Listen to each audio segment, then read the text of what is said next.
Jadi begitulah ceritanya bahwa keimanan, iman yang kamil, iman terbagi ada iman munafik, tidak sesuai ucapan dengan perbuatan. Ada iman awam, dia melakukan tapi akhlaknya jelek. Dia sembahyang tapi masih mengupat, mencela orang, dengki kepada orang. Ini iman munafik. Sembahyang dia puasa. Ada iman kawas. Ada iman kawas ni dia melihat rezekinya di tangan Allah. Dia dapat berakhlak bagus. Dia dapat gaul, berkasih sayang. Ini iman kawas. Ada iman kawasul kawas. Dia melihat dunia ini seperti debu. Tidak ada mempunyai hakikat wujudnya. Jadi oleh karena itu orang sufi mengatakan, apa yang datang pada kamu, baik pangkat, harta, jabatan, itu kamu kembalikan kepada asalnya. Asalnya itu tidak ada. Jadi jangan kamu gembira, kamu dapat harta, pangkat, kedudukan. Karena asalnya itu tidak ada, maka tidak perlu kita gembira. Dapat musibah, bala, segala macam, itu jangan kamu bersedih. Sebab Allah itu ada dua sifat, sifat jamal dan sifat jalal. Sifat jamal itu penyebab datang nikmat. Sifat jalal itu penyebab datang bala. Jadi sifat jalal dan jamal ni selalu itu datang kepada kita, sama seperti siang dan malam. Sama seperti kadang-kadang musibah. Jadi kita harus sabar, tak rela. Kadang-kadang nikmat, kita harus bersyukur. Lalu kita terima kasih. Para hadirin hadirat sekalian, makanya saya bertanya kepada kawan-kawan, di pesantren ini bagaimana dikatakan tadi, siapa yang mendaki dunia maka atasnya dengan ilmu, yang mendaki akhirat dengan ilmu, mendaki dunia dan akhirat dengan ilmu. Ilmu yang dimaksud adalah ilmu agama nih. Kalau kita mendaki dunia, kita harus tahu ilmu agama, berakidah, juga kita patuh melakukan perintah, menjauhi larangan. Kita dapat berakhlak baik, memperbaiki nafsu. Jadi kalau kita mendaki dunia, ilmu itu perlu. Mendaki akhirat juga itu. Mendaki keduanya, dunia akhirat itu juga. Kita harus paham akidah, dan kita harus patuh hukum syara, iman, dan juga kita bisa memperbaiki nafsu, akhlak yang baik. Jadi ada pula orang menafsirkan, kalau orang ingin yaitu dunia, harus tahu ilmu dunia, harus tahu ilmu matematik, fisika, macam. Kalau kita mau akhirat, tidak akhirat, tahu harus berakidah. Ini tafsir-tafsir yang salah, yang ditafsirkan oleh penafsir yang tidak bertanggung jawab.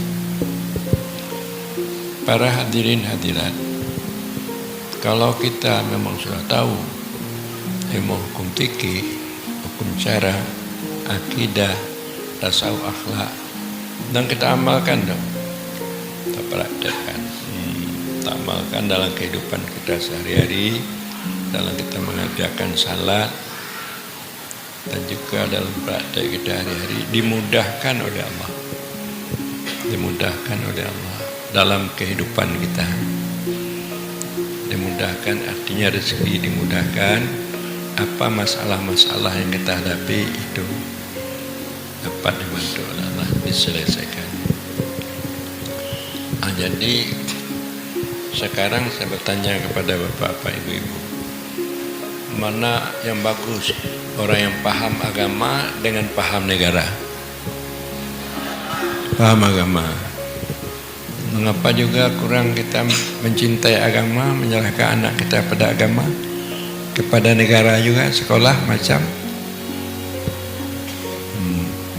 anak-anak kita umpamanya kan kita ajarkan ini, saya mengatakan ajarkan anak itu sembahyang baik, lalu baru kita perintahkan. Jangan umpamanya ada orang minta sama dia, abu minta sama dia supaya anak saya sembahyang, dia tidak tahu sembahyang, bagaimana sama dia? Harus diajarkan dulu bagaimana sembahyang, bagaimana bersuci, ada besar, ada kecil, itu diajarkan nanti bagaimana sembahyang. Kalau sembahyang itu sudah baik, dia merupakan sembahyang itu kebutuhan, bukan kewajiban, kebutuhan. Tidak senang dia kalau tidak sembahyang. Saya tanyakan tadi kepada Wali Nanggro Isnin, orang Singkil ini mana yang banyak sembahyang dengan tidak sembahyang? Umur 14 tahun ke atas laki-laki, 12 tahun perempuan ke atas, mana yang banyak? Berapa persen? Nah, dia kata Wali Nanggro Isnin 10% yang sembahyang. Kalau yang sembahyang baik tidak ada 5%. Jadi Nabi mengatakan, yaitu as-salatu imaduddin, sembahyang itu tiang agama. Siapa yang mendirikan sembahyang, mendirikan agama. Siapa yang meninggalkan sembahyang, meruntuh agama. Mana yang banyak orang Singkil ini meruntuh agama daripada membangun agama? Bapak-bapak, ibu-ibu jawab, mana yang banyak yang meruntuh agama dengan yang memperbaiki agama? Banyak yang meruntuh. Jadi inilah. Tadi juga kepada Mudir Isyadul Fikri, anak-anak pesantren ini jangan diajarkan ilmu saja, diajarkan praktek, bagaimana sembahyang yang baik, diajarkan. Sembahyang dalam segi syariat, maka kita diperintahkan berjamaah. Jamaah, sembahyang berjamaah 27 derajat lebih baik daripada sembahyang tidak berjamaah. Di dalam tasawuf kita diperintahkan sembahyang zuhud. Jangan tersangkut hati kita ke dunia waktu kita sembahyang. Tersangkut hati kita kepada Allah, bahwa kita dilihat oleh Allah dalam kita sembahyang. Kita merasa rendah, merasa hina dengan perintah Allah, lemah daripada menentang hukum Allah. Allah selalu melihat kita. Sembahyang orang yang zuhud 2 rakaat, beribu-ribu rakaat faedahnya daripada sembahyang orang yang tidak zuhud.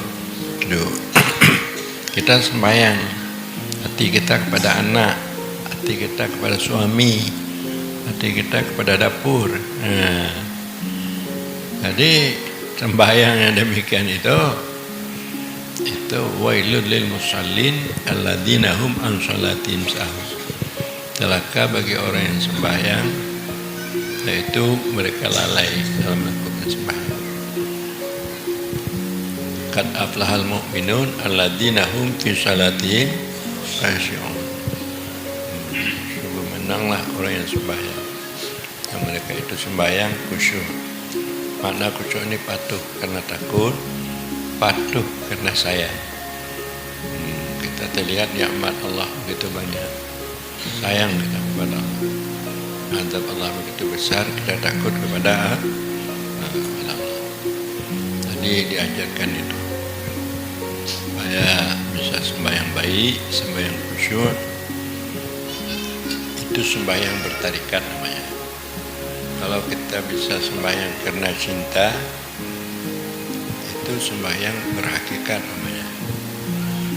Sembahyang supaya kita bisa sembahyang, tidak teringat lagi diri kita dalam memandang wujud Allah, mana kita dalam wujudnya, itu sembahyang makrifat namanya. Jadi ajaran tasawuf itu baik itu syariatnya, tarikannya, kemanfaatnya dipraktekkan di dalam